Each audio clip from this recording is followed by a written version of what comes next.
At itry nyo po gumawa ng tanghulo. Sana po mapansin. Meron tayo dito ng strawberry. Tapos, nagka-caramelize na yung ating sugar. Kunti yung tubig niyan. So, haluin lang muna natin.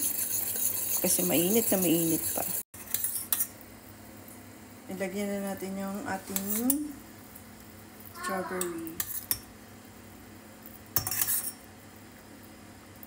Wow.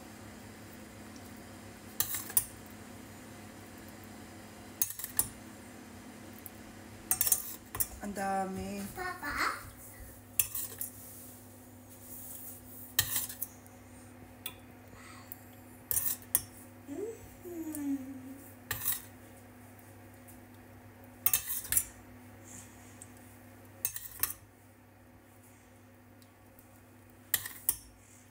Wow.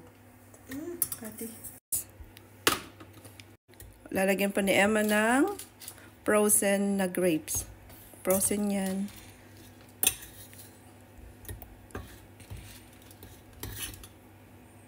Wow, dikit-dikit na.